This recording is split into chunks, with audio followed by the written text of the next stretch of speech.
Hey everyone, and welcome to another deep dive. Today, we're diving headfirst into Paris. We've got some really cool excerpts about the city's history and culture, beyond just the, typical tourist attractions. Really. It's about digging deeper, right? Yeah. By the end of this, you're going to have some serious Parisian knowledge, so buckle up. It's going to be fun. Okay, let's unpack this. Now, we all know the iconic sites, right? Yeah. Eiffel Tower, Notre Dame, the Louvre. Of course. But did you know, for example, that Notre Dame almost got demolished back in the 19th century?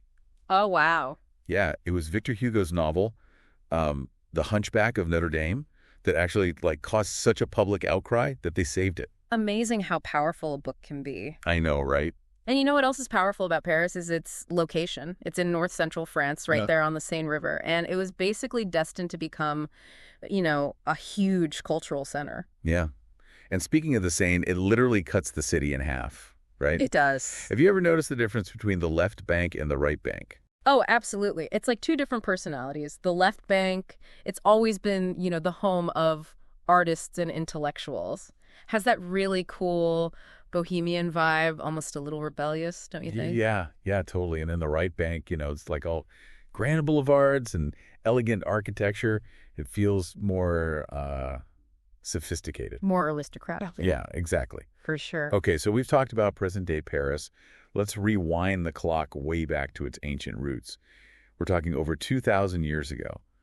A Celtic tribe called the Parisi. Parisi? You say that 5 times fast? Oh, I don't know about that. But they were the first to settle there. Yeah, and then the Romans came along. Right. They conquered it and called it Lutetia. Yeah, but even they couldn't get rid of the spirit of the Parisi. Like that name, it just stuck around. It endured. Yeah. Which is incredible when you think about it, right? Like you can stand in Paris today and you're standing on the same ground people have walked on for thousands of years. It's mind-blowing. Yeah. And then, of course, Paris becomes the capital of France in the 10th century. A pivotal moment. And from then on, it's at the heart of everything. The Renaissance, the Enlightenment, the French Revolution. All of these huge moments in history all happened right there in Paris. And with each of these major events, it just added another layer to the city's character, right? Absolutely. I mean, it became like a breeding ground for new ideas, for changes in society. Yeah, no wonder it attracted so many thinkers and artists and revolutionaries from all over the world. It was the place to be. Okay, speaking of revolutions, let's fast forward a bit to the 19th century. Okay. Paris undergoes this huge transformation under Napoleon III. Napoleon III. And enter Baron Haussmann. This guy had a serious vision for a grander and way more modern Paris. Oh, yeah.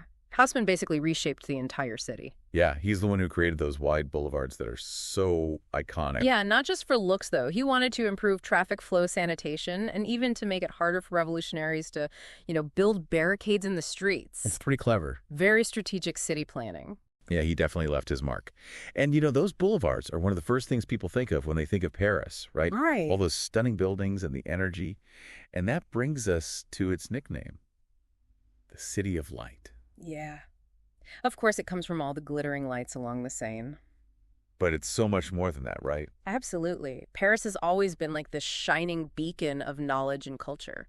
Yeah, in the 20th century, it continued to attract tons of artists, writers, and thinkers. Yeah, they were all drawn to that creative energy, Mm-hmm. Hemingway, Picasso, Josephine Baker. You can just feel it when you're there. For sure. And let's not forget all of the amazing institutions that call Paris home. Like the Louvre, Right, yes. Musée d'Orsay, The Centre Pompidou. the Opera Garnier. They're not just museums and theaters. I mean, they really are these embodiments of Paris's dedication to, art and creativity. Yeah, and they're always evolving, too.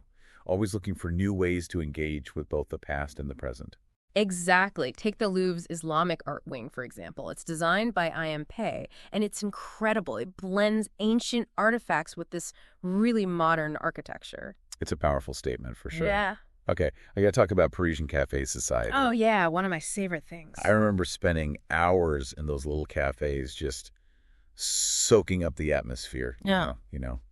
eavesdropping on conversations. Oh, it's the best. Parisian cafes are so much more than just a place to get a cup of coffee. Right? They're like these living, breathing representations of the city's intellectual and artistic spirit.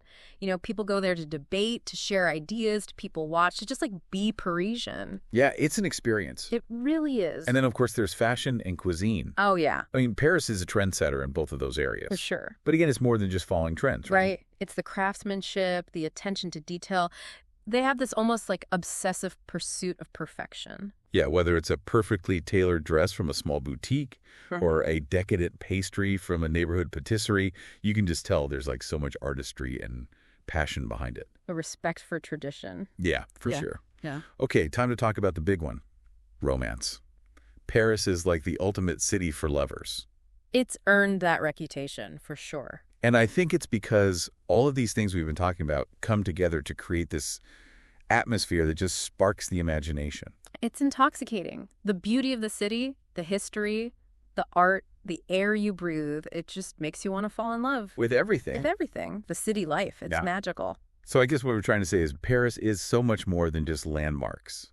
It's an experience. It's a city that's layered with history and ideas and this amazing cultural energy that's hard to describe. You really have to experience it to understand it. And we've only scratched the surface here. Yeah, this is just a starting point. So if you could only visit one place in Paris, based on what we've talked about, what would it be? That's a good question.